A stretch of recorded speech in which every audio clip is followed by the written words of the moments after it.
If you've gotten to Omashu, then you're probably struggling with beating Flopsie. In this video, I'm going to be going over my strategy, my character selection, and some gameplay footage to show you how to beat Flopsie more consistently. So without further ado, let's get into it.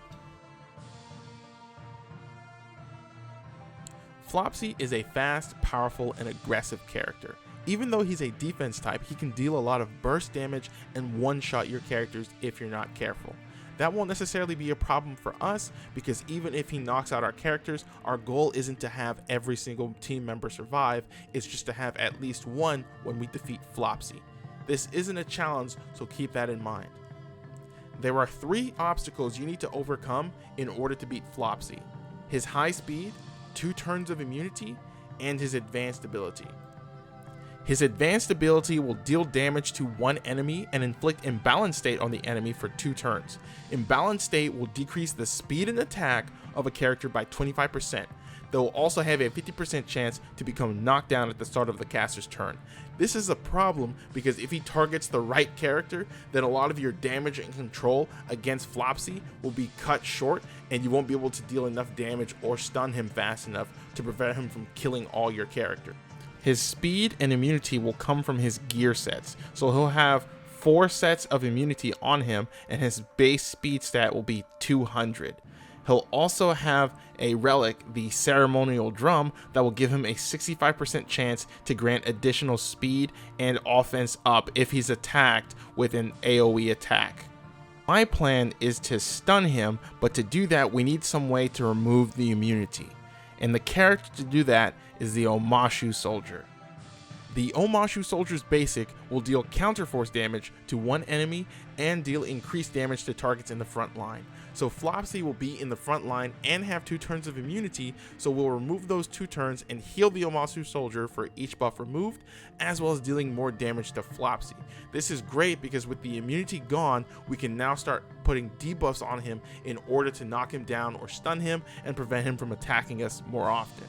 The advanced ability deals knockdown damage to one enemy and grants immunity to all allies for 1 turn. It also deals increased damage to targets in the regen slot, but Flopsie will be in the front line, so that part isn't necessarily important. The knockdown damage is a 35% chance to knock down the enemy for 1 turn, but a 100% chance if they are inflicted with an elemental effect that matches the casters. So if we have another earth element debuff on Flopsie when we use this ability, it's guaranteed to knock him down. His passive ability will give him echo and an increase in accuracy for 1 turn whenever he's part of a combo. So if you use him as the starter, linker, or ender, he'll gain these buffs and make himself more versatile during the match to do more damage or land more debuffs against Flopsie. If you get him to skill level 4, then you can increase the duration from 1 turn to 2 turns, and if you have multiple stacks of echo, then you can also gain multiple extra turns. And if you play your cards right, you can get up to 3, 4, or even 5 extra turns by using the combo meter as well as the buffs that he has on himself in order to gain these extra turns and do more damage against Flopsie. With the Omashu soldier, I'm focusing on a full speed set because I want him to go as soon as possible. That way I can try and get him to get the echo by placing him in a combo, and he'll get extra turns that I can spam on Flopsie. The other stats that I'm focusing are accuracy, speed, and attack. So if you choose any of those, the accuracy you can try and get as close to over 100. That way he can always land the knockdown effect and also strip buffs off of Flopsie. For the relic, I'm using Light of Laogai because it has a 35% chance to extend the duration of sleep and knockdown effects by 1 turn when you attack. And since he's going to have a lot of extra turns, it'll be great if I can try and increase the knockdown turn on Flopsie so he doesn't have a lot of turns to attack me with. Earth Kingdom Toph is a very important character. With her passive, she'll be able to dodge one enemy's attack and increase her turn bar for 5%.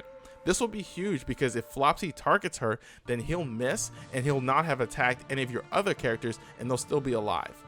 With this, you can use their utility in order to strip more buffs off of him and apply Earth Element debuffs in order to get him closer to rank 3 or prepare him for the Omashu soldier or Earth Kingdom Toph in order for them to use their advanced abilities where they'll provide knockdown damage, which is a 35% chance to knock down the opponent or a 100% chance if they have an Earth Element debuff on the character.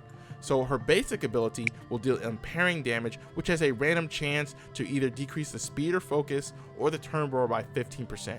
If you're able to trigger that turn bar by 15%, that would be great because you can get your characters to go first and prep him by applying more earth elemental debuffs, but if not, then don't sweat it. For gear on Earth Kingdom Toph, you can put speed as well as offense or counter sets on her. I have the counter sets because I want to try and get her to turn rewind the characters by 15% with her basic, but if you don't want that and you just want straight damage, then add the offensive sets onto her as well as the speed sets, because otherwise she's going to get lapped by Flopsie with his 200 speed. For relics, I'm looking at the Silver Lilies because it has a 35% chance to reduce the advanced skill cooldown by 1 after attacking. So this will allow me to use her advanced ability, which is what causes her to knock down the opponent, a lot more frequently, and you can keep Flopsie from attacking. Now the chance is rare because it's only a 35% chance, but that is better than nothing. If you don't have Earth Kingdom Toph, then you can use Blind Bandit Toph, but you have to be careful because her basic and advanced ability are AoE attacks and they have the potential of triggering Flopsie's relic. Now, Flopsie's relic will only trigger twice during a battle, so if you've already triggered it twice, then you can go ahead and spam her abilities, because her basic deals amplifying damage, which has a 50% chance to increase the duration of elemental effects on the enemy by 1 turn, and her advanced ability will deal earthbending damage as well as reducing the speed bar of Flopsie by 50%. So this can be huge and determine the course of the battle, because you might be able to apply more earthbending damage or earth debuffs. So with Blind Bandit Toph, you don't want to have speed sets on her for this particular battle, because if she goes first, then she can only deal AoE damage with her basic and her ultimate. So there's a higher likelihood that you're going to trigger the Ceremonial Drum Relic on Flopsie and he'll gain speed up and attack up for 2 turns because of it. So you just want her to either go close to last after you've already applied some Earth Elemental debuffs, and then you can gamble with her basic to try and increase the duration of those debuffs. But other than that, if you're using her, you want to try and have her slow down and only be used as like a counter for Flopsie if he attacks her and she goes into the horse state. With relics, I use Paku's Gift because there's a 20% chance to increase the rank of elemental effects on the target enemy after you attack. So this will be good because if her basic ability increases the duration of the element, and this also adds on to that and also increases the element, you could be getting up to rank 3 gold pretty soon, but it is only 20%, so it's not that big of a chance.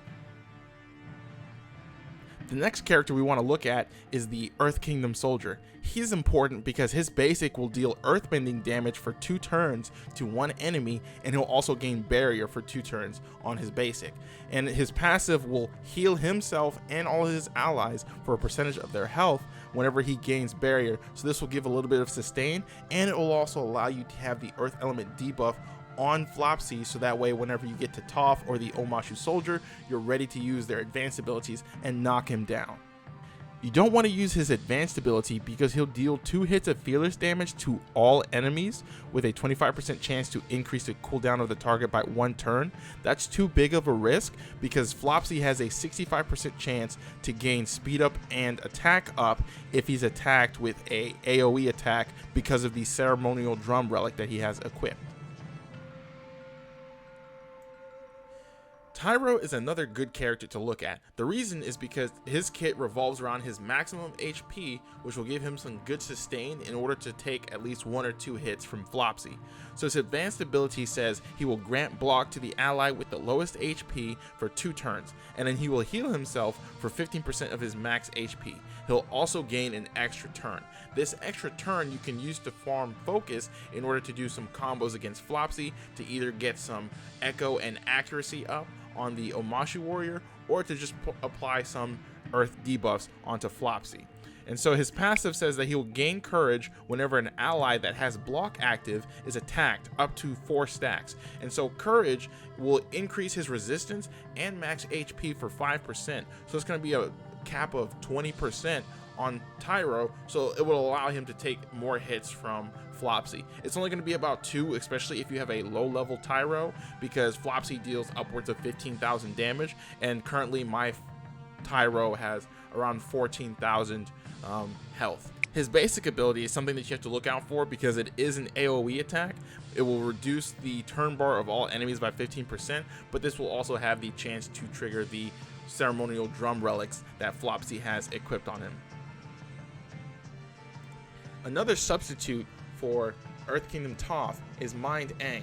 This Aang will decrease the turn bar of an enemy by 20%, and if you use his advanced ability, he will have a 45% chance to knock down a random enemy. So you must be careful with this because this is also an AoE attack, so it could trigger Flopsie's ceremonial drums relic, and he'll gain the speed up and attack up for 2 turns. If Flopsie attacks this Aang and drops him below 30% health, he'll go into the Avatar state. So with the Avatar state, he'll have a 65% chance to knock down Flopsie, and he'll also deal swift damage on his basic and his advanced ability. So here I would suggest having a speed set on Aang in order for him to go faster and to deal more damage in his Avatar state. So here's the first battle against Flopsie, where you're only allowed to use 3 characters. I start off with Mind Aang, and I use his basic so I can turn rewind Flopsie, and then I use the Omashu warrior and I take off the immunity so that way I'm able to knock him down. After Flopsie one-shots my Earth Kingdom soldier, I then use Aang to knock down Flopsie, and then I can start building a combo with the Omashu warrior. This way I can get Echo onto the Omashu warrior and I can start stacking up some extra turns. So here I go, I'm going to use his advanced ability, and then I'm going to stun Flopsie, and then I'm going to start hammering him with a lot of damage by using the basic. Also keep in mind how many turns the Omashu soldier takes. So that's 1. And then, now with Echo, this is his 2nd turn, he goes and attacks. This is his 3rd turn, now he'll go and attack. And then he has 1 more, so now this is his 4th turn and he goes and attacks. So if you had saved up a combo meter there and you had used combo with Aang, you could have got some more Echo and you could probably string along more of these extra turns on the Omashu soldier. He's like War Paint Sokka 2.0.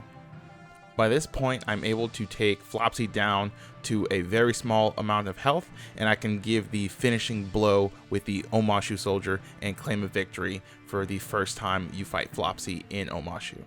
The second time you fight Flopsie, you can bring in 4 characters, so it will become very easy if he targets Toph, because she'll go into horse stance and dodge his attack, and you'll still have all your characters, and you can build combo and apply some earth elemental debuffs onto him in order to make the match a lot easier.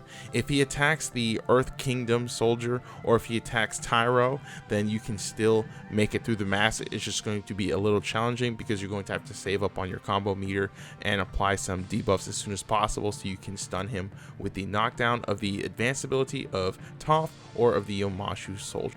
That's going to be the video, so if you like the information, make sure to subscribe, click the notification bell, and smash the like button. If you still need help to complete the Frozen Legacy event, click here, and I'll see you in the next one.